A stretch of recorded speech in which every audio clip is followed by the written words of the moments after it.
Hello दोस्तों, आप सभी का स्वागत है एक और नए वीडियो में। आज हम एनसीईटी 2025 का पीआई की डिस्कशन करेंगे, वो भी केमिस्ट्री का। यह एग्जाम शिफ्ट 1 में हुआ था। तो चलिए शुरू करते हैं। क्वेश्चन नंबर 1 है 3 moles of silver chloride precipitate out when the complex COCl3.6NH3 is treated with excess silver nitrate solution. The formula of the complex is। आपको बताना है कि क्या फॉर्मूला होगा। तो सबसे पहले हम की आइडिया की बात करें तो क्या होगा, जैसे कि आप देख सकते हैं कि यहाँ पे आपको क्या है, एक्सेस में क्या दे रखा है, treated with access silver nitrate solution. ठीक है, हमारे पास AgNO3 है जो कि एक्सेस में है और हमें 3 moles of silver chloride precipitate out हो रहे हैं। तो जो हमारा कंपाउंड होगा, जो भी कोऑर्डिनेशन कंपाउंड होगा, उसमें जो भी कोऑर्डिनेशन स्फीयर से जो भी बाहर होंगे आउटसाइड द कोऑर्डिनेशन स्फीयर, वही तो AgNO3 के साथ रिएक्ट करके AgCl फॉर्म करेंगे। तो हमें क्या देखना है, बेसिकली हमें देखना है कि जो भी इनका कोऑर्डिनेशन स्फीयर है उससे कितने क्लोराइड आयन बाहर हैं। तो चलिए एक एक करके हम जो भी हमारे ऑप्शन दे रखे हैं उसको हम ट्राई आउट करते हैं। जैसे कि फर्स्ट क्या है कि हमें CONH3 6Cl3 दे रखा है। तो इसमें आप देख सकते हैं कि जो भी कोऑर्डिनेशन स्फीयर है उसके बाद 3 क्लोराइड आयन है। तो यही 3 क्लोराइड आयन है जो कि AgNO3 के साथ रिएक्ट करके AgCl फॉर्म करेंगे। तो 3 क्लोराइड आयन है तो ये 3 मोल AgCl फॉर्म करेंगे। तो ये आपका क्वेश्चन नंबर 1 का आपका ऑप्शन नंबर 1 राइट हो जाएगा। ऐसे ही चलिए हम और जो भी आगे ऑप्शन दे रखे हैं उसको भी एक बार डिस्कस कर लेते हैं। ऑप्शन 2 की बात करें हम, तो ऑप्शन 2 में आप यहाँ पे देख सकते हैं, यहाँ पे क्लोराइड आयन 1 दे रखा है। तो ये कितने आपको 1 AgCl फॉर्म करेगा। वैसे ही अगर हम थर्ड ऑप्शन की बात करें तो इसमें आप देख सकते हैं NH3 ही दे रखा है, मतलब क्लोराइड आयन है जो कि नहीं है, तो ये 0 AgCl फॉर्म करेगा। उसके बाद से ऑप्शन 4 की बात करें तो ऑप्शन 4 में आपको 2 क्लोराइड आयन बाहर है कोऑर्डिनेशन स्फीयर के, तो ये आपके 2 AgCl फॉर्म करेंगे।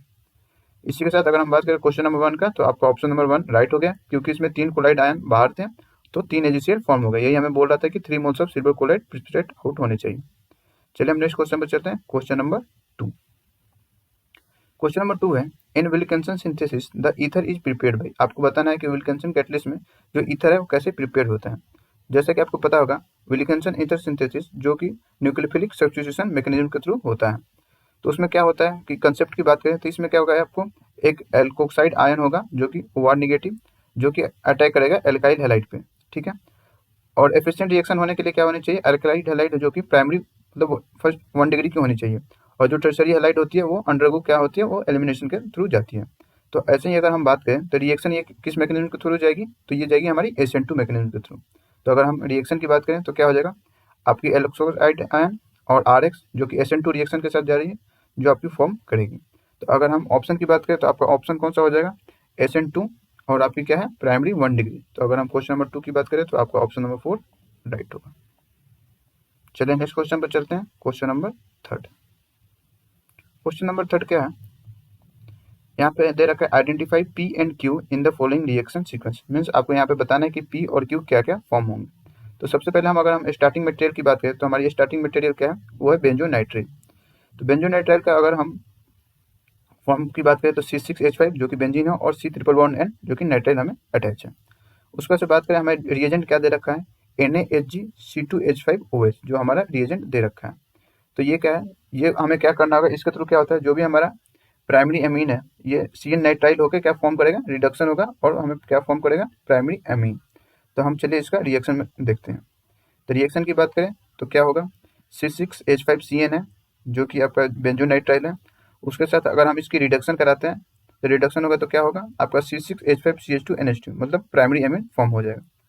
प्राइमरी एमीन जो फॉर्म होगा उसको हम क्या बोलेंगे, बेंजाइल अमीन, जो कि हमारा P हो गया। तो अगर हम ऑप्शन की बात करें तो 3 और 4 में से आपका कोई एक हो सकता है।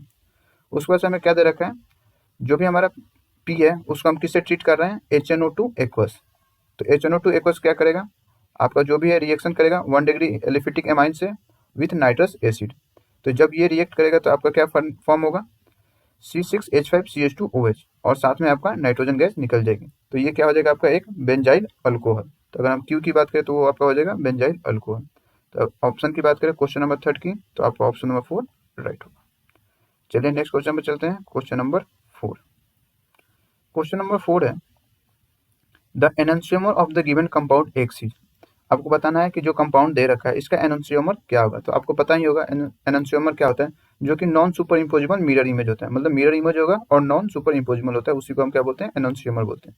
तो ये आपको बेसिकली देख लेना है कि कौन सा आपका non super imposable mirror image है। तो अगर हम इसकी ऑप्शन की बात करें तो जैसा कि आप देखेंगे, अगर यहाँ पे आप मिरर रखते हैं तो अगर आप यहाँ पे मिलाएंगे तो OH जो कि यहाँ पे चला जाएगा, और उसके बाद से जो CH3 है वो यहाँ पे, और C2H5 यहाँ पे। तो अगर हम ऑप्शन की बात करें तो क्वेश्चन नंबर 4 का आपका ऑप्शन नंबर 2 राइट हो जाएगा। चलिए हम नेक्स्ट क्वेश्चन पर चलते हैं, क्वेश्चन नंबर 5। क्वेश्चन नंबर 5 है pH MgBr plus dry ice, जिसे हम CO2 भी बोलते हैं, उसको हम ट्रीट करें ड्राई ईथर HO3O प्लस के साथ, तो A फॉर्म होता है। उसके बाद से NaOH के साथ ट्रीट करें, B फॉर्म होता है। उसके बाद से हम सोडा लाइम के साथ ट्रीट करें, साथ में हीट दे रहे हैं, तो C फॉर्म होता है। तो हमको बताना है कि द फाइनल प्रोडक्ट C क्या होगा। तो चलिए हम एक एक करके करते हैं। सबसे क्या दे रखा है, रिएक्शन करेंगे हम किससे, ड्राई आइस CO2 के साथ करेंगे ग्रिग्नार्ड रिएजेंट का। तो हमारा क्या फॉर्म होगा, कार्बोक्सिलिक एसिड जो कि फॉर्म होगा। ठीक है, जो भी कार्बोक्सिलिक एसिड फॉर्म होगा आफ्टर हाइड्रोलिसिस, अगर हम इसकी हाइड्रोलिसिस करते हैं डाईथर और H3O प्लस के साथ, तो हमारा क्या फॉर्म हो जाएगा, एक की बात करें तो वो हमारा बेंजोइक एसिड फॉर्म हो जाएगा।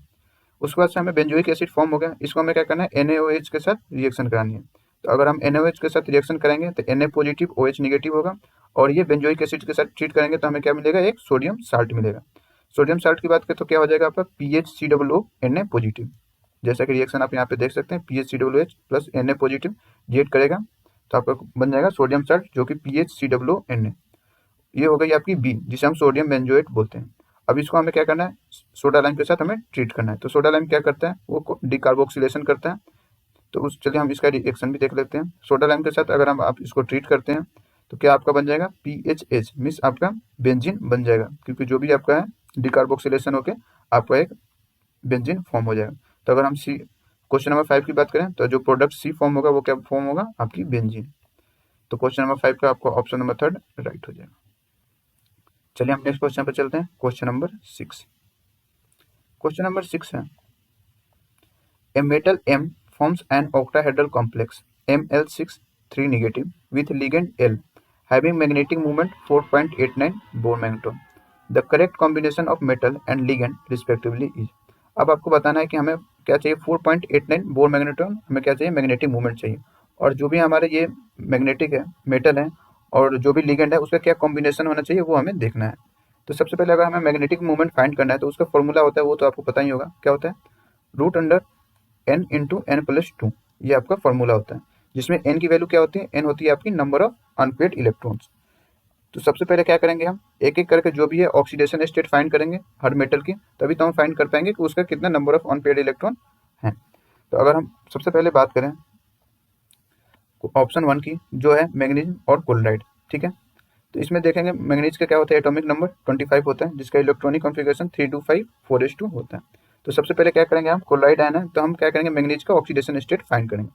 तो ऑक्सीडेशन स्टेट फाइंड करने के लिए क्या करेंगे, जो भी मैग्नीज है उसका हम X लेट कर लेंगे, और क्लोराइड आयन है निगेटिव चार्ज है तो उसका -1। तो जैसे आपको पता ही होगा कि हम कैसे फाइंड करते हैं, X जो कि हमने M जो भी हमारा है उसका हमने लेट कर रखे कि इसका ऑक्सीडेशन स्टेट X है, और उसका से लिगेंड जो हमारा क्लोरीन आयन है उसका -1 चार्ज होता है, तो 6 × -1, और ओवरऑल हमारी चार्ज कितनी दे रखी है, 3 नेगेटिव इक्वल टू -3। तो X की वैल्यू क्या आ गई, +3। ठीक है, तो हमें मैग्नीज क्या हो गई, मैग्नीज की हमें ऑक्सीडेशन स्टेट पता चल गई +3। तो अगर हम इसकी क्या करें, इलेक्ट्रॉनिक कॉन्फ़िगरेशन लिखें तो क्या हो जाएगा, यहाँ पे आपने देखा था कि मैग्नीज की जीरो ऑक्सीडेशन स्टेट में क्या थी, 3d5 4s2। अब उसके हमने मैग्नीज 3+ का क्या हो जाएगा, यहाँ से 3 इलेक्ट्रॉन माइनस हो जाएगा, तो 4s2 से 1 निकल जाएगा, और 3d5 से 1, तो आपके पास बच गए 3d4। तो 3d4 बच गए, तो इसका मतलब आपके पास अनपेड इलेक्ट्रॉन कितने हो गए, आपके पास 4 अनपेड इलेक्ट्रॉन हो गए। अगर आप d4 ऑक्टाहेड्रल की में जो भी आप इलेक्ट्रॉन को फिलअप करेंगे तो आपके कितने बचेंगे, जो भी बॉक्स है 5 बॉक्स होते हैं, तो उसमें से एक एक इलेक्ट्रॉन फिलअप होंगे पहले, तो आपके पास 4 अनपेड इलेक्ट्रॉन हो जाएंगे। तो इसी को अगर हम इसमें जो भी हमारा मैग्नेटिक मूवमेंट का फॉर्मूला था, जिसमें n की वैल्यू क्या थी, नंबर ऑफ अनपेड इलेक्ट्रॉन, इसमें अगर हम फिलअप करते हैं 4 × 4 + 2 = √24, जो कि आपका 4.89 बोर मैग्नेट्रॉन आता है। तो अगर हम क्वेश्चन नंबर 6 की बात करें तो आपका ऑप्शन कौन सा राइट हो जाएगा, आपका ऑप्शन राइट 1 होगा। ऐसे ही आप जो भी ऑप्शन दे रखे हैं इसका भी चेक कर सकते हैं। चलिए नेक्स्ट क्वेश्चन पर चलते हैं, क्वेश्चन नंबर 7। क्वेश्चन नंबर 7 है which of the following are true for first order reaction. आपको बताना है कि कौन सा फर्स्ट ऑर्डर रिएक्शन के लिए ट्रू दे रखे, A B C और D कौन कौन से ऑप्शन ट्रू है। तो चलिए हम एक एक करके देखते हैं। सबसे पहले बात करें रेट की, तो रेट का क्या फॉर्मूला होता है, रेट इक्वल टू क्या होता है, रेट कांस्टेंट इनटू कंसंट्रेशन। ठीक है, तो अगर हम यहाँ पे रेट की अगर हम लिखें रेट क्या होता है, mole litre inverse second inverse, और के हमारा रेट कांस्टेंट ही है, और कंसंट्रेशन का क्या होता है यूनिट मोल लीटर इनवर्स। ठीक है, अगर आप इसको कैलकुलेट करेंगे तो यहाँ से आपकी के की वैल्यू क्या आ जाएगी, सेकंड इनवर्स। तो यहाँ पे आपको क्या बोल रहा है कि रेट कांस्टेंट की वैल्यू क्या होती है, लीटर इनवर्स सेकंड इनवर्स, तो ये आपका ऑप्शन गलत है, तो आपका ये तो होगा नहीं।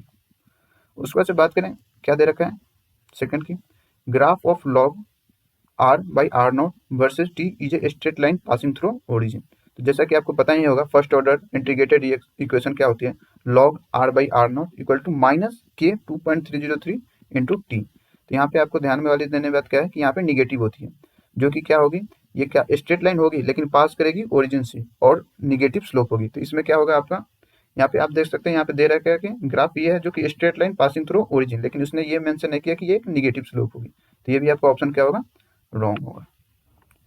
उसके बाद से थर्ड की बात करें, T 3/4 equal to 2 times of T half. तो इसमें क्या होता है आपको तो पता ही होगा, for first order reaction T half की वैल्यू क्या होती है 0.693 के। इसको अगर आप फर्दर कैलकुलेट करेंगे, टी 3/4 ये क्या होता है आपका 1/k ln4। अगर आप यहाँ पे वैल्यू पुट करेंगे 1.386/k, तो ये क्या आ जाएगी 2 टाइम्स ऑफ टी हाफ। तो अगर हम ऑप्शन नंबर 3 की बात करें तो ये आपको ऑप्शन नंबर 3 राइट है, टी 3/4 होता है 2 times of T by half.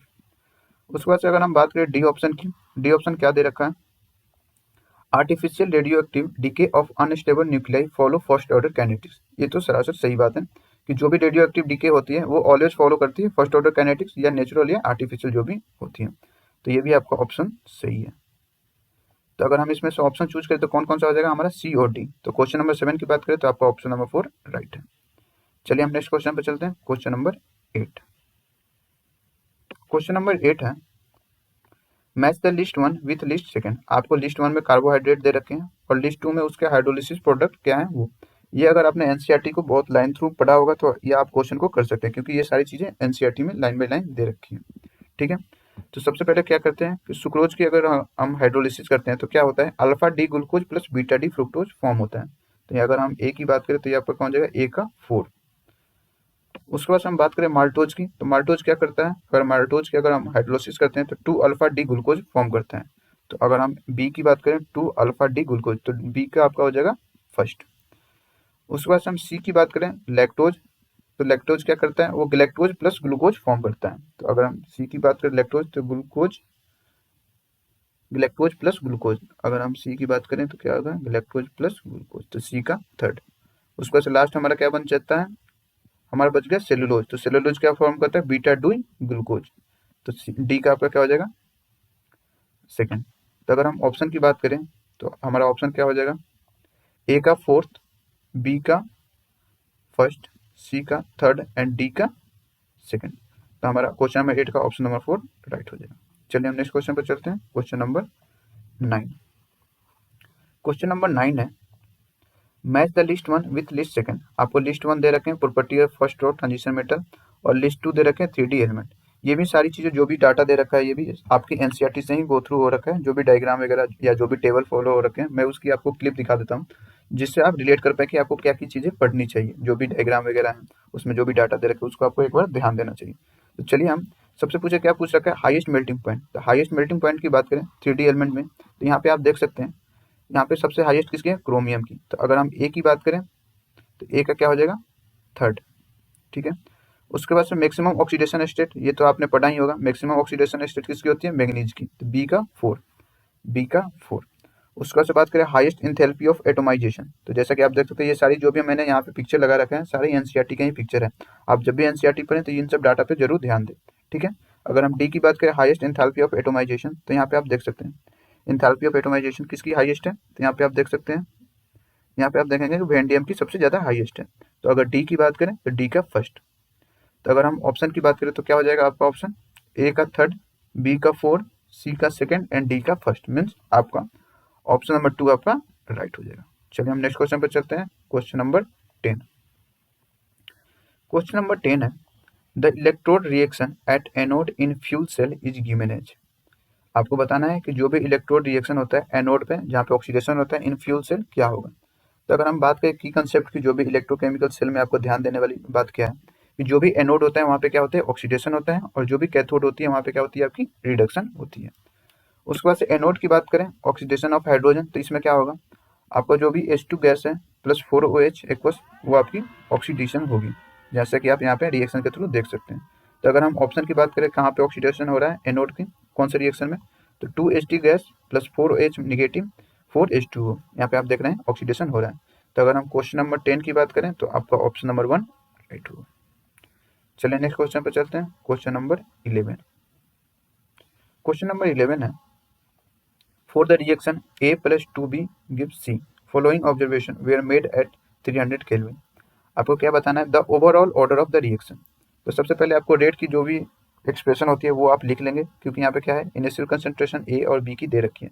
तो अगर हम रेट लॉ एक्सप्रेशन लिखे तो क्या होगा, rate is equal to rate constant A की concentration to the power x जो कि ऑर्डर होता है और बी की द पावर वाई जो कि ऑर्डर है। ठीक है, तो हमें इसी में फॉर्म जो भी फॉर्मूले हैं एक्सप्रेशन है इसी में हम फिलअप करके हमें ओवरऑल एक्स और वाई की हमें वैल्यू फाइंड करनी है। ठीक है, तो इसके लिए हमें क्या करना होगा, आपको ध्यान देने वाली बातें क्या होगी, इस फॉर्मूले में आपको ऐसे फिट करना होगा कि अगर आप ए और बी की कंसेंट्रेशन ले रहे हैं तो आप ऐसा देखें कि अगर एक्सपेरिमेंट 1 ले रहे हैं तो उसकी और इसमें से किसी एक की मैच करें।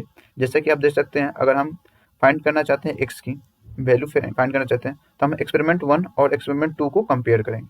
तो चलिए हम कंपेयर करते हैं, 1 और 2 को कंपेयर करेंगे तो यहाँ पे हमने जो भी हमारी रेट की फॉर्मूले थे उसमें हमने फिलअप करी R2 इक्वल टू के, ए की कंसेंट्रेशन हमारी कितनी है एक्सपेरिमेंट 2 में 2 टू द पावर एक्स और बी की कंसेंट्रेशन 1 है 1 टू द पावर वाई। ऐसे हम R1 की वैल्यू पुट करेंगे तो के 1 टू द पावर एक्स और बी की कंसेंट्रेशन है 1 टू द पावर वाई। यहाँ से मैंने 1 और 2 ही क्यों लिया है, यहाँ पे आप देखेंगे कि यहाँ पे 1.0 और 1.0 टू द पावर वाई ये दोनों कैंसिल हो जाएंगे, जिससे हमें एक्स की वैल्यू फाइंड करने में ईजी होगी। यही आपको यहाँ पे ध्यान देने वाले कि हमें ऐसा लेना है कि कोई दो कंसेंट्रेशन सेम हो जिससे हम उसको कट कर दें। तो यहाँ से अगर हम आगे बढ़ते हैं तो यहाँ पे क्या बच जाएगी, R2 की वैल्यू जो कि रेट की वैल्यू क्या दे रखी है 1 और R1 की वैल्यू क्या दे रखी है 0.25। ऐसे ही आप फिलअप करेंगे 2x इक्वल टू 1/x, तो यहाँ से आपकी x की वैल्यू 2 आ जाएगी। ऐसे ही हम y की वैल्यू फाइंड करेंगे। तो y की वैल्यू फाइंड करने के लिए आपको कौन कौन से एक्सपेरिमेंट लेना होगा, आपको यहाँ पे 2 और 3 लेना होगा। 2 और 3 क्यों हम ले रहे हैं, क्योंकि यहाँ पे आप देख सकते हैं यहाँ पे a की कंसेंट्रेशन सेम है तो ये कैंसिल हो जाएगी जब हम इसकी रेशियो लेंगे। वैसे ही आप क्या करेंगे R3/R2 वैसे ही सेम करना है। यहाँ पे भी आप देख सकते हैं a की कंसेंट्रेशन कैंसिल आउट हो जाएगी और y की हम वैल्यू फाइंड कर लेंगे। तो यहाँ पे अगर हम y की वैल्यू फाइंड करेंगे तो y की वैल्यू क्या आ जाएगी 0। तो हमें क्या पूछा है ओवरऑल ऑर्डर, तो ओवरऑल ऑर्डर क्या हो जाएगी x plus Y means 2 plus 0 आपकी क्या हो जाएगी 2। तो अगर हम क्वेश्चन नंबर 11 की बात करें तो आपका ऑप्शन नंबर कौन सा राइट हो जाएगा, ऑप्शन नंबर 3 आपका राइट होगा। चलिए नेक्स्ट क्वेश्चन पर चलते हैं, क्वेश्चन नंबर 12। क्वेश्चन नंबर 12 है arrange the following compound in increasing order of the proton donating tendency. आपको बताना है कि कौन सा प्रोटॉन डोनेटिंग टेंडेंसी किसका है, वो भी इंक्रीजिंग ऑर्डर में। तो सबसे पहले हम देख लेते हैं जो भी यहाँ पे दे रखे हैं उनके स्ट्रक्चर कैसे कैसे हैं। सबसे पहले बात करें प्रोपेन 1 ऑल की, तो आपकी ये उसकी स्ट्रक्चर होगी। उसका जो फिनॉल की आपको तो पता ही होगा, पैरा क्यूरासोल की तो ये आपका यहाँ पे पैरा मतलब CH3 ग्रुप और एल्कोहल ग्रुप लगा है। उसका से पैरा नाइट्रोफिनॉल की बात करें तो यहाँ पे सिर्फ आपको NO2 लग जाएगा। उसका से हमें क्या पूछ रखा है इसने कि प्रोटोन डोनेटिंग टेंडेंसी किसकी है, मतलब हमें क्या बतानी है कि जिसकी इंक्रीजिंग एसिडिटी हमें बेसिकली बतानी है। प्रोटॉन डोनेटिंग टेंडेंसी मतलब क्या होता है, वो एसिडिक नेचर इसका पूछ रहा है जो कि हमें इंक्रीजिंग ऑर्डर में बतानी है। ठीक है, तो अगर हम सबसे पहले बात करें प्रोपेन 1 ऑल, तो यहाँ पे आप देख सकते हैं कि यहाँ पे कोई भी ना रेजोनेंस है ना कुछ नहीं है, तो ये सबसे आपकी वीकेस्ट एसिड होगी। उसके बाद से बात करें सेकंड की जो कि हमारा है पैरा क्यूरासोल, तो इसमें क्या देख सकते हैं यहाँ पे CH3 लगा है मतलब प्लस आई इफेक्ट है इसमें। ठीक है, उसके बाद से हम बात करें तो ये फिनॉल से थोड़ी बहुत कंपेयर करें तो this reduce acidity compare to phenol. ठीक है, तो हमारे क्या हो जाएगी जो भी फिनॉल है उसका एसिडिटी ज़्यादा होगा किससे, पैरा क्यूरासोल से, क्योंकि यहाँ पे क्या लग रहा है प्लस आई इफेक्ट लग रहा है। ठीक है, उसके बाद से हमारी लास्ट क्या बच गई नाइट्रोफिनॉल जो कि डी ऑप्शन है। तो इसमें आपको पता ही होगा NO2 क्या होता है, ये माइनस आई और माइनस आर इफेक्ट दोनों करता है, तो ये सबसे ज़्यादा स्ट्रॉन्गेस्ट एसिड होगा। तो अगर हम बात करें सबसे ज़्यादा की तो सबसे ज़्यादा किसका होगा नाइट्रोफिनॉल जो कि डी है हमारा। उसके बाद से बात करें उससे कम क्या है फिनॉल बी, उससे कम हमारा पैरा क्यूरासोल और सबसे कम क्या होगा वीकेस्ट एसिड हमारी ए। तो अगर हम ऑप्शन की बात करें तो आपका ऑप्शन क्वेश्चन नंबर 12 का ऑप्शन नंबर 3 आपका राइट होगा। चलिए नेक्स्ट क्वेश्चन पे चलते हैं, क्वेश्चन नंबर 13। क्वेश्चन नंबर 13 है the correct sequence of reagent use in the conversation of benzamide to phenyl isocyanide is. आपको क्या करना है, बेंजामाइड से आपको फिनाइल आइसोसाइनाइड कन्वर्ट करना है, तो आप उसके लिए क्या क्या रिएजेंट का यूज करेंगे। तो सबसे पहले बात करें तो हमारा क्या होता है बेंजामाइड C6H5CuNH2 होता है और फिनाइल आइसोसाइनाइड का होता है C6H5NC। मीन्स आपको बेंजीन पे ये सारे ग्रुप अटैच रहते हैं। तो सबसे पहले हम क्या करेंगे, बेंजामाइड से सबसे पहले हम एनिलीन कन्वर्ट करेंगे, फिर एनिलीन से हम आइसोसाइनाइड की तरफ आगे बढ़ेंगे।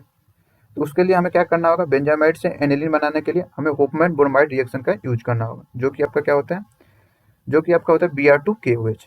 जब आप C6H5CuNH2 को होपमैन ब्रोमाइड रिएक्शन Br2KOH के साथ ट्रीट करेंगे तो आपको क्या मिलेगा C6H5NH2, जो कि आपकी हो जाएगी एनिलीन फॉर्म हो जाएगी। उसके बाद हम क्या करेंगे, एनिलीन से फिर हम फिनाइल आइसोसाइनाइड कन्वर्ट करेंगे। तो इसके लिए हमें क्या करना होगा, कार्बोलामाइन रिएक्शन का यूज करना होगा, जो कि क्या होता है CHCl3KOH। तो अगर आप इसका रिएक्शन देखेंगे C6H5NH2 जो कि हमारी क्या है एनिलीन है, उसको हमने CHCl3KOH के साथ ट्रीट किया तो हमारी फॉर्म हो जाएगी C6H5NC, जो कि हमारी फिनाइल आइसोसाइनाइड है, जो कि हमें चाहिए थी। तो अगर हम ऑप्शन की बात करें तो हमने कौन कौन से रिएजेंट का यूज किया, एक तो Br2KOH और एक CHCl3KOH। तो आपका क्वेश्चन नंबर 13 का ऑप्शन नंबर 4 राइट हो जाएगा। चलिए हम नेक्स्ट क्वेश्चन पर चलते हैं, क्वेश्चन नंबर 14। क्वेश्चन नंबर 14 है which of the following is a gaseous solution. आपको बताना है कि इनमें से कौन सा गैसियस सोल्यूशन है। तो ये तो बहुत ही सिंपल सा चीज है। गैसियस सोल्यूशन मीन्स आपको क्या होता है कि जो भी सॉल्वेंट होगा वो गैस होना चाहिए। तो इसमें से आपको देख लेना है कि कौन सा सॉल्वेंट गैस है। तो सबसे पहले बात करें फर्स्ट एग्जाम्पल की, मतलब जो कि फर्स्ट ऑप्शन दे रखा है कैम्फर इन नाइट्रोजन गैस। तो कैम्फर इन नाइट्रोजन गैस में आप देख सकते हैं जो कि कैम्फर है वो एक सॉलिड है और सॉल्वेंट की बात करें जो कि नाइट्रोजन गैस है, तो हमें तो वही चाहिए गैसियस सोल्यूशन। तो अगर हम इसकी बात करें तो आपका क्वेश्चन नंबर 14 का आपका ऑप्शन नंबर 1 राइट हो जाएगा। चलिए हम और सारे ऑप्शन भी एक बार देख लेते हैं। सेकंड क्या है, ऑक्सीजन डिजॉल्व इन वाटर। तो इसमें आप देख सकते हैं oxygen dissolve in water, oxygen आपकी क्या होगी गैस हो गई, लेकिन डिजॉल्व इन वाटर ये एक लिक्विड फॉर्म है, मस ये लिक्विड सोल्यूशन फॉर्म करेगा, तो ये तो ऑप्शन होगा ही नहीं।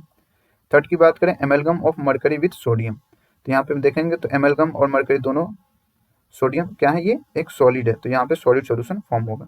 और फोर्थ की बात करें हाइड्रोजन इन पैलेडियम। तो यहाँ पे आप देख सकते हैं गैस डिजॉल्व इन सॉलिड, मतलब हाइड्रोजन तो गैस हो गया, पैलेडियम क्या हो गया सॉलिड, तो यहाँ पे क्या फॉर्म होगा सॉलिड सोल्यूशन।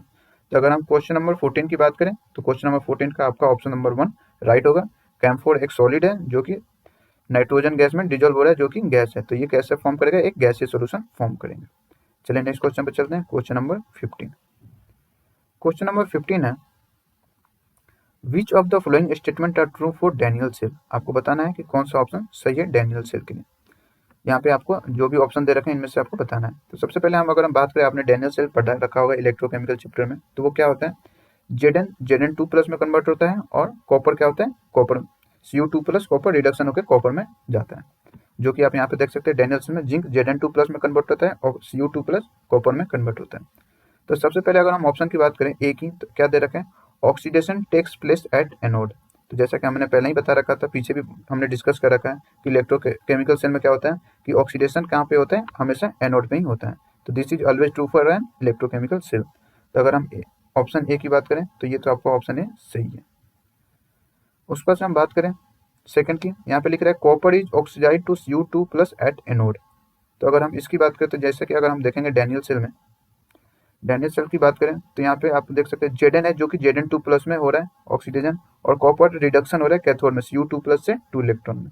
तो यहाँ पे अगर हम इसकी बात करें तो ये तो आपका स्टेटमेंट रॉन्ग है, copper is oxidise to Cu2+ at anode, तो ये तो आपका रॉन्ग है, जबकि ये कॉपर क्या होता है रिडक्शन होता है। तो आपका बी ऑप्शन आपका गलत हो जाएगा। सी की बात करें the flow of electron is from anode to cathode, जो कि आपका अगर इलेक्ट्रॉन्स की फ्लो कैसे होती है एनोड टू कैथोड, तो ये तो आपको पता ही होगा, ये तो सही है कि जो भी हमारी इलेक्ट्रॉन्स फ्लो करती है वो एन टू कैथोड फॉर्म करती है। तो अगर हम सी की बात करें तो सी का आपका ये भी सही है। अगर हम लास्ट डी की बात करें तो डी क्या बोले current flow from copper half cell to zinc half cell. तो आपको पता ही होगा कि जिस डायरेक्शन में इलेक्ट्रॉन फ्लो करते हैं उसके अपोजिट डायरेक्शन में इलेक्ट्रिसिटी फ्लो करती है। तो ये बस बेसिकली वही चीज बोल रहा है। तो यहाँ पे आप देख सकते हैं जैसा कि हमने ऊपर देखा इलेक्ट्रॉन फ्लो कैसे हो रहे थे जिंक टू कॉपर, तो आपकी जो भी इलेक्ट्रिसिटी कैसे फ्लो होगी वो कॉपर टू जिंक। तो अगर ऑप्शन की बात करें तो ये भी आपका ऑप्शन सही है। तो अगर क्वेश्चन नंबर 15 की बात करें तो सी और डी राइट है, तो सी और डी की बात करें तो क्या आ जाएगा सी डी और ए, तो आपका ऑप्शन नंबर 2 राइट होगा। चलिए नेक्स्ट क्वेश्चन पे चलते हैं, क्वेश्चन नंबर 16। क्वेश्चन नंबर 16 है match the list 1 with list second. आपको लिस्ट 1 में जो भी यहाँ पे रिएक्शन दे रखे हैं और क्या क्या रिएजेंट यूज करके आप इसको कन्वर्ट करेंगे वो आपको बेसिकली बताना है। तो सबसे पहले आप देख सकते हैं MgBr दे रखा है, तो MgBr जो कि एक ग्रीनाइट रिएजेंट है और ये क्या फॉर्म करते हैं, प्रोटोनेशन ऑफ वाटर करेंगे मतलब H2O प्लस के साथ, तो ये क्या करेगा, आपका बेंजीन फॉर्म कर देगा। तो ए की बात करें तो ए की आपकी हो जाएगी सेकेंड, जैसा कि आप यहाँ पे रिएक्शन भी देख सकते हैं। उसके बाद से बी की बात करें, आपका क्या है, यहाँ पे अराइल हैलाइड दे रखा है और उसके बाद से ये क्या कर रहा है, यहाँ पे आपको fitting reaction coupling reaction show कर रही है। तो अगर हम इसकी रिएजेंट की बात करें तो क्या होता है, अराइल हैलाइड से बाइफिनाइल कन्वर्ट करने में फिटिंग कपलिंग रिएक्शन, तो इसमें हम क्या यूज करते हैं, Na इन ड्राई ईथर। तो अगर हम बी की बात करें तो बी का आपका थर्ड हो जाएगा। उसके बाद से हम बात करें सी की, तो सी क्या दे रखा है आपका, सी आपकी एनिलीन दे रखी है जो कि हमारा क्या हो रहा है, डाइजोनियम साल्ट में कन्वर्ट हो रहा है। तो इसके लिए हम कौन सी रिएजेंट यूज करते हैं, NaNO2 प्लस HCl। तो आपका सी का आपका ऑप्शन नंबर 1 हो जाएगा। उसके बाद से अगर हम डी की बात करें तो डी एक सेंटमेयर रिएक्शन है जिसका क्या होता है, Cu प्लस HCl आपका रिएजेंट होता है। तो डी का आपका 4। तो अगर हम ऑप्शन की बात करें क्वेश्चन नंबर 16 का, तो ए का सेकंड, बी का थर्ड, सी का फर्स्ट एंड डी का 4, मीन्स आपका ऑप्शन नंबर 3 राइट होगा। चलिए हम नेक्स्ट क्वेश्चन पर चलते हैं, क्वेश्चन नंबर 17। क्वेश्चन नंबर 17 है, identify the strongest acidic compound from among the flowing. आपको क्या बताना है, स्ट्रॉन्गेस्ट एसिड आपको बताना है कौन है। सबसे पहले हम क्या फाइंड करेंगे, यहाँ पे जो भी हमारे कंपाउंड दे रखे हैं, देखेंगे आप कुछ सिमिलर से टाइप की हैं, बस थोड़ी सी ही चेंजेस हैं। तो हम क्या करेंगे, सबसे पहले एसिडिक साइड फाइंड करेंगे। एसिडिक साइड की बात करें तो यहाँ पे आप देख सकते हैं फर्स्ट में CH3 नो एसिडिक प्रोटॉन, यहाँ पे आप देख सकते हैं फर्स्ट में, तो CH3 के पास एसिडिक प्रोटॉन नहीं है। और जो उसका से सेकंड में बात करें OH जो कि एक एसिडिक प्रोटॉन है। और थर्ड की बात करें NH2 जो कि वेरी वीकली एसिडिक होती है जो कि, और थर्ड की बात करें OH जो कि एसिडिक होती है। तो यहाँ पे अगर हम बात करें तो हमारे पास एसिडिक प्रोटॉन किस में है, 2 और 4 में। तो अगर हम ऑप्शन की बात करें तो आपका तो 1 तो होगा ही नहीं, और आपका कौन सा नहीं होगा, थर्ड भी आपका नहीं होगा क्योंकि इसमें एसिडिक प्रोटॉन है ही नहीं। यहाँ पे हमारे पास कौन कौन से बच गए, सेकंड और फोर्थ। और सेकंड और फोर्थ में हमें क्या देख सकते हैं कि जो भी फिनॉल रिंग है उसमें आप देख सकते हैं सेकंड में क्या है कि NO2 ग्रुप अटैच है, जो कि हमारे क्या शो करते हैं, -In plus -M effect show करता है। तो ये क्या है, इसके पास बहुत ही ज़्यादा इलेक्ट्रॉन विड्रॉइंग ग्रुप है, ठीक है। और अगर हम ऑप्शन 4 की बात करें तो ऑप्शन 4 में क्या है, फिनॉल दे रखा है, उसके साथ -Br ग्रुप है, तो ये क्या है, -I इफेक्ट ही शो करता है, तो ये थोड़ा सा कम एसिडिक है। तो अगर हम क्वेश्चन नंबर 17 की बात करें तो सबसे ज़्यादा आपका एसिडिक ग्रुप कौन सा हो जाएगा, जो कि आपका ऑप्शन नंबर 2 होगा। चलिए नेक्स्ट क्वेश्चन पर चलते हैं, क्वेश्चन नंबर 18।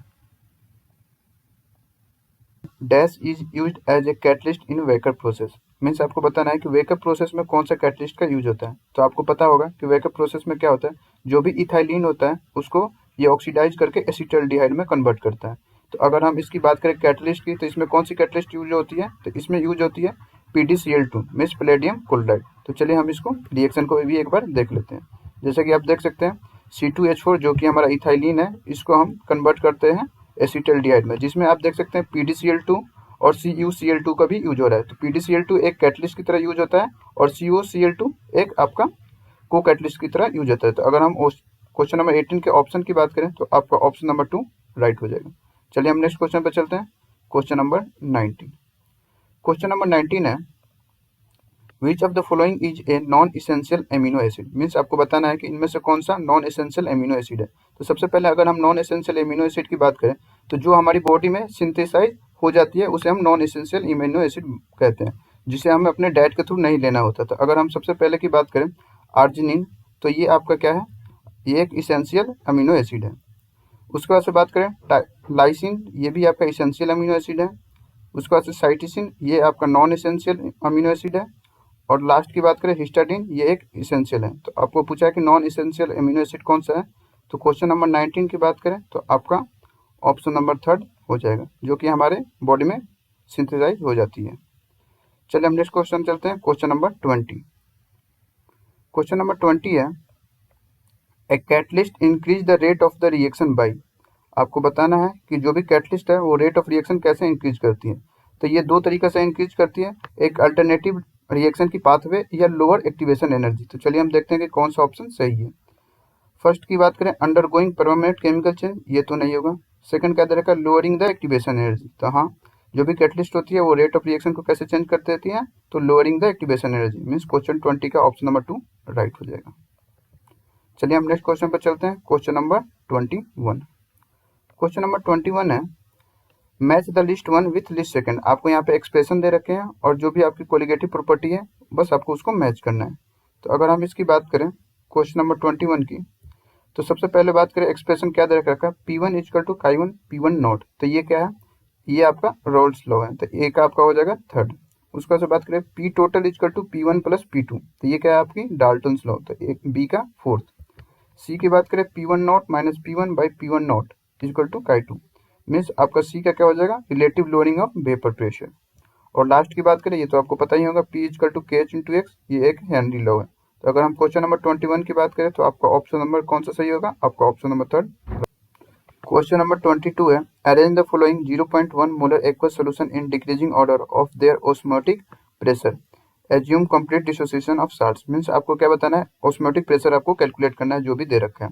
तो सबसे पहले अगर हम ऑस्मोटिक प्रेशर की बात करें तो इसकी फॉर्मूला क्या होती है, pi equal to I into C R into T. ठीक है, तो इसमें आपको क्या करना है, सारे जो भी दे रखे हैं potassium chloride, glucose, ammonium phosphate, potassium sulphate, इन सब के हमें पता करना है क्या होगा ऑस्मोटिक प्रेशर। तो इसमें आप देख सकते हैं जो भी दे रखे हैं इसमें आपको क्या क्या चीज़ कांस्टेंट है, आपका सी आर और टी ये सारे सेम रहेंगे ये चारों कंडीशन के लिए। तो हमें क्या पता है, ऑस्मोटिक प्रेशर डायरेक्टली किस पे डिपेंड करेंगी, फांट ऑफ फैक्टर जिसे हम आई कहते हैं। तो बस सिंपली आपको आई देखना है कि आई किस में क्या क्या है। तो आई देखने के लिए आपको क्या करना है, बस आपको डिसोसिएट करना है, आपको आई फाइंड कर देती है। तो सबसे पहले अगर हम ए की बात करें पोटेशियम क्लोराइड क्या होता है KCl, तो अगर आप इसे डिसोसिएट करेंगे K positive plus Cl negative, means आपको दो टर्म में टूट रही है, तो यहाँ पे इसकी आई की वैल्यू 2 होगी। ऐसे ही अगर हम बी की बात करें ग्लूकोज जो कि एक नॉन इलेक्ट्रोलाइट होता है, तो इसकी हमेशा आई की वैल्यू 1 ही होती है। उसके बाद से थर्ड की बात करें एमोनियम फॉस्फेट, तो इसमें आप देखेंगे 3NH4 positive plus PO4 3 negative, means इसमें कितने टोटल टर्म्स में स्प्लिट हो रहे हैं, 3 प्लस 1, मीन्स आई की वैल्यू 4। उसके बाद से लास्ट की बात करें पोटेशियम सल्फेट, तो इसकी आई की वैल्यू क्या हो जाएगी 3, 2K positive plus SO4 2 minus. बस आपको सिंपली इसको स्प्लिट करना है तो आपकी आई की वैल्यू फाइंड हो जाएगी। तो इसमें आपको क्या है डिक्रीजिंग ऑर्डर में करना है। तो सबसे पहले सबसे ज़्यादा किसके है, तो सी की, तो सी हो गया। उसके बाद से डी, उसके बाद से आपकी क्या हो जाएगी ए, उसके बाद से बी, मतलब D, C, D, A और B। तो आपका क्वेश्चन नंबर 22 का ऑप्शन नंबर थर्ड राइट हो जाएगा। चलिए नेक्स्ट क्वेश्चन पर चलते हैं। Question number 23। क्वेश्चन नंबर 23 है the red colour of CONH3 3 positive is due to. आपको बताना है कि ये रेड कलर क्यों शो होता है। तो ये तो बहुत ही सिंपल क्वेश्चन है, ये तो आपकी DT ट्रांजिशन के थ्रू शो होती है। तो अगर हम क्वेश्चन 23 की बात करें तो आपका ऑप्शन नंबर थर्ड राइट हो जाएगा। चलिए नेक्स्ट क्वेश्चन पर चलते हैं। Question number 24। क्वेश्चन नंबर 24 है for acetic acid can be calculated using डेसम for strong electrode using the expression. आपको क्या बताना है, limiting molar conductivity of acetic acid बतानी है। तो ये तो सिंपली आपको बस सिंपल से एक्सप्रेशन लिखना है, वो आप फाइंड कर लेंगे। तो सबसे पहले हमें क्या करना है, limiting molar conductivity of acetic acid हमें फाइंड करना है, जो कि ऐसा दे रखा है। तो इसके लिए हमें क्या करना होगा, पहले हम एसिटिक एसिड की लिमिटिंग क्या चाहिए हमें, इसको स्प्लिट करेंगे H प्लस और AC माइनस में। ठीक है, ऐसे ही हम देख सकते हैं जो भी हमारे को आंसर दे रखा है इसमें क्या है HCl, NaSC और NaCl दे रखा है, तो इसकी भी हम लिमिटिंग मोलर कंडक्टिविटी लिख लेंगे। तो चलिए हम एक एक करके लिख लेते हैं। जैसे कि सबसे पहले HCl की बात करें तो इसको हम स्प्लिट करके कैसे लिख सकते हैं, H प्लस और Cl माइनस में। ऐसे ही उसके बाद NaAC, इसको भी हम स्प्लिट करेंगे, Na पॉजिटिव और AC निगेटिव में लिख सकते हैं। उसके बाद और क्या दे रखा है NaCl, तो Na पॉजिटिव और Cl निगेटिव। अब हमें क्या करना है कि जैसा एक्सप्रेशन है इसको हमको एक ऐड करके या सब्सट्रैक्ट करके कैसे भी हमें क्या मंगाना है, एसिटिक एसिड की ये हमें एक्सप्रेशन लानी है। तो अगर हम इसकी बात करें तो सबसे पहले आप क्या करेंगे, जैसा कि आप देख सकते हैं रिक्वायर्ड एक्सप्रेशन क्या आएगी हमारी, हम HCl और NaAC को ऐड करेंगे और NaCl को सब्सट्रैक्ट करेंगे, तो हमारी एसिटिक एसिड की जो भी एक्सप्रेशन है वो आ जाएगी। जैसा कि आप नीचे इसको एक्सप्रेशन को लिखेंगे तो यहाँ पे आपको जो भी Na पॉजिटिव और Cl निगेटिव की वो लीव हो जाएगी। तो आपका क्या आ जाएगा YH पॉजिटिव और YAC जो कि हमारी एसिटिक एसिड की है लिमिटिंग मोलर कंडक्टिविटी वो फाइंड हो जाएगी। तो अगर हम ऑप्शन की बात करें तो आपका ऑप्शन कौन सा हो जाएगा, पहले HCl को ऐड कर रहे हैं NaAC के साथ और NaCl को सब्सट्रैक्ट कर रहे हैं, मीन्स आपका क्वेश्चन नंबर 24 का आपका ऑप्शन नंबर 2 राइट होगा। चलिए नेक्स्ट क्वेश्चन पर चलते हैं। Question number 25। क्वेश्चन नंबर 25 है alpha D plus glucopyranose and beta D plus glucopyranose are. इसमें आपको बताना है, तो ये तो NCERT में इसके डायग्राम दे रखे हैं। तो अगर सबसे पहले हम इसके डायग्राम की बात करें तो जैसा कि आप देख सकते हैं इसमें क्या सिर्फ डिफरेंस है, यहाँ पे आप C1 जो कार्बन है, यहाँ पे आप देख सकते हैं सिर्फ जो हाइड्रोजन और हाइड्रोक्सी ग्रुप है उसकी सिर्फ पोजीशन चेंज है। तो इसको हम क्या बोलते हैं, जो भी चेंजेस होते हैं इस स्टीरियोमर्स को क्या बोलते हैं, हम एनोमर्स बोलते हैं। तो अगर हम ऑप्शन की बात करें तो क्वेश्चन नंबर 25 का आपको ऑप्शन हो जाएगा थर्ड। चलिए नेक्स्ट क्वेश्चन पर चलते हैं, question number 27, sorry next question है क्वेश्चन नंबर 26। क्वेश्चन नंबर 26 है freon 12 can be prepared by. आपको बताना है कि फ्रीऑन 12 को आप कैसे भी प्रिपेयर कर सकते हैं। तो फ्रीऑन 12 की बात करें तो इसे हम क्या बोलते हैं, डाइक्लोरो डाइफ्लोरोमीथेन, जिसे हम CCl2F2 से डिनोट करते हैं। ठीक है, इसमें आपको क्या करना है कि आपको इसको स्वार्ट्ज रिएक्शन के थ्रू जो भी आपको दे रखे हैं CCl4 कार्बन टेट्राक्लोराइड की यूज की मदद से हम इसको फॉर्म करते हैं। तो ये क्या है, तो अगर हम फ्रीऑन 2 को कैसे प्रिपेयर कर सकते हैं, तो इसका अगर ऑप्शन की बात करें तो क्वेश्चन नंबर आपका 2 हो जाएगा, जो कि स्वार्ट्ज रिएक्शन है। और सारे ऑप्शन की बात करें वो क्यों नहीं होगा, तो चलिए एक एक करके देख लेते हैं। सबसे पहले बात करें सेंडमेयर रिएक्शन की, तो ये क्या करता है, डाइजोनियम सॉल्ट फॉर्म करता है। वुड्स रिएक्शन की, ये तो कपलिंग ऑफ अल्काई हैलाइड्स करता है। और फ्लिंगस्टन रिएक्शन क्या करता है, ये हैलाइड को एक्सचेंज करता है। तो हमारा फ्रीऑन 12 कैसे हम प्रिपेयर कर सकते हैं, तो वो हम स्वार्ट्ज रिएक्शन के थ्रू प्रिपेयर कर सकते हैं, जो कि क्वेश्चन नंबर 26 का ऑप्शन नंबर 2 राइट है। चलिए नेक्स्ट क्वेश्चन पर चलते हैं, क्वेश्चन नंबर 27। क्वेश्चन नंबर 27 है, आपको यहाँ पे रिएक्शन दे रखा है, आपको बताना क्या है कि the initial reactant A is, आपको बताना है कि जो इनिशियल रिएक्टेंट ए है वो क्या होगा। मीन्स आपको जो भी ऑप्शन दे रखे हैं आपको लेके चलना होगा और आपको बताना है कि रिएक्टेंट क्या होगा। तो सबसे पहले अगर हम बात करें तो हमारा पहला रिएजेंट क्या दे रखा है, H2O HgSO4 plus H2SO4। Means अगर हम इसकी बात करें तो ये क्या करता है, अगर हम इसकी बात करें तो ये क्या करता है, कोई भी एल्काइन ग्रुप को ये कीटोन में आपको कन्वर्ट करता है। तो सबसे पहले हम देखेंगे एल्काइन ग्रुप कौन कौन से में है, तो हम देख सकते हैं फर्स्ट और सेकंड में ही हमारा अल्काइन ग्रुप है। तो यहाँ पे अगर हम बात करें थर्ड और फोर्थ ऑप्शन तो आपकी ऐसे ही इनकरेक्ट हो जाएगा, मतलब ये आपका होगा नहीं। मीन्स आपको दो में चेक करना है कि थर्ड में अल्काइन ग्रुप है, फर्स्ट में और सेकंड में आपका अल्काइन ग्रुप है, वही आपका होगा। ठीक है, तो उसको ऐसे हमें बात करें तो ये हमारा क्या होगा, अल्काइन ग्रुप को क्या कर दिया, इसने कीटोन में कन्वर्ट कर दिया। अब NaBH4 क्या करता है, ये एक रिडक्शन करता है। तो NaBH4 क्या करता है, रिडक्शन करके आपको एल्कोहल में कन्वर्ट करता है। तो अगर हम इसकी बात करें तो एल्कोहल में क्या करेगा, जो कि बी है कार्बोनाइल ग्रुप,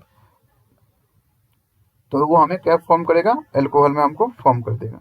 ठीक है, उसके बाद से हम बात करें सी की, तो सी क्या करता है, ZnCl2 प्लस कॉन्सेंट्रेटेड HCl। आपने पढ़ा होगा लुकास टेस्ट, तो जिसमें आपको पता होगा अगर 1 डिग्री एल्कोहल होती है तो वो क्या करती है, नो टर्बिडिटी शो करती है। 2 डिग्री एल्कोहल क्या शो होती है, टर्बिडिटी शो करती है 5 मिनट्स में। और 3 degree alcohol immediate turbidity show कर देती है।